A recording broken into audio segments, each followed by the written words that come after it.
how does Hermetics work? What's the underlying philosophy and what are we trying to do? The masters of old, they taught us that the mind actually consists of a hidden force, and that this hidden force underlies everything. But in living things, it's condensed to some degree. So, for example, in this tree, there's a very slow vibration, and this allows the tree a very limited ability to reproduce a small amount of information as to what's going on around it. The more evolved living beings, such as a fly or a beetle, they can do a bit more. So, through their senses, their brain receives information which is then transmitted onto this mind stuff, which becomes the shape of what's going on outside. So this shape actually reproduces reality inside. The sounds, the smells, the tastes, the sensations, the colours, everything. The fly can then navigate around things and interact with the world effectively. If we consider an even higher animal, such as a bear, let's imagine a bear, he can do something really special. So not only can he reproduce everything that's going on by shaping the mind stuff, he can actually shape it himself into possibilities and things that haven't actually happened. So if he wants to get honey out of a beehive, he can imagine himself using various strategies to get that honey out, and using these imaginings he can make a decision as to what to do. When it comes to us humans, something amazing has happened. Because we developed speech, we have the word. So not only can we do everything the bear does, but because of words, by recreating speech in our mind's eye, we can deal with extremely complex abstract concepts, which there's no visual or other sensory reproduction of. So we can just say love. Maybe we can imagine the sensations that come with love, but we can think of love in its own right. So humans can control this mind stuff to a far higher degree. So in Hermetics, we're taking advantage of this natural ability, and indeed there is a belief that we're here to evolve this natural ability, and we're training ourselves consciously. Now, it's an interesting path because the very thing you're trying to train is the thing that's training it. So your mind is both the subject and the tool.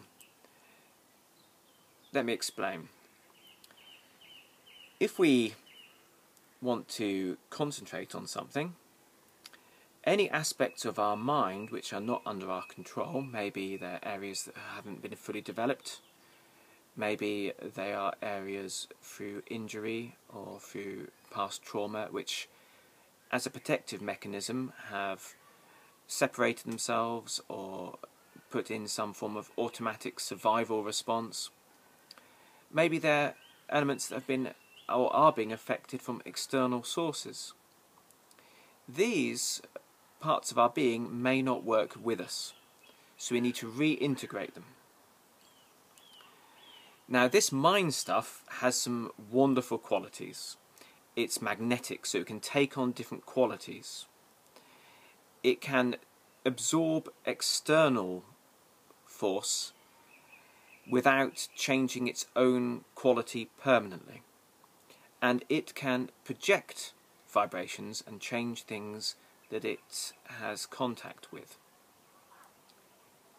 And that description there really summarises all magical processes. In our training regime, we do all these things. So we start off with our thought observation, where we watch our thoughts. So we're increasing our awareness, and we're learning to make a strong enough imprint on the substance of our mind that we can remember everything for 10 minutes. In the meantime, we're learning how to pass vibrations on to external energy through our conscious reception of food. We're learning how to remove negative vibrations within our own energy with our magic washing. We're learning how to charge ourselves with external force with our breathing. Then, when we've mastered our thought observation, we move to concentration exercises. We're starting to learn to shape the mind stuff in a way that most people never approach. At this stage, we may find there are certain distractions, and these distractions come from areas that we need to integrate into our personality. And of course, we have our black and white mirrors, our books of the soul, and we work on these qualities. And often the disturbances we get in our concentration exercises indicate the areas that we need to work on. Once we have that down, we start to learn to clear all vibrations. And this is extremely important. So we learn how to clear all thoughts from the mind stuff. And this allows us both the ability to clear intentions we don't want, to make sure there aren't any permanent imprints. We don't want to be focusing on a subject so intently that the mind can't get off it, or that it leaves an imprint on it without us wanting it to.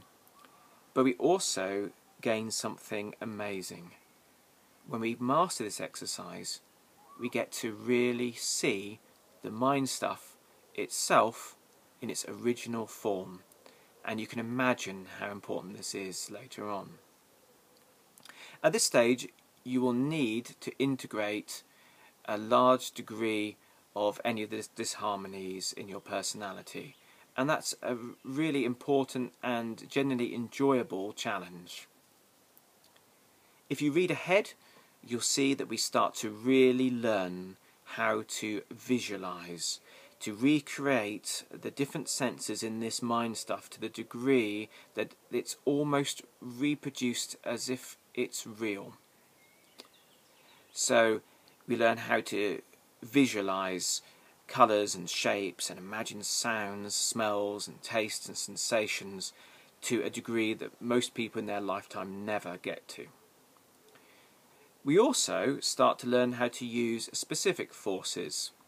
The underpinning forces of this mind stuff are earth, air, fire and water. And by working with how nature works, we gain a lot more abilities.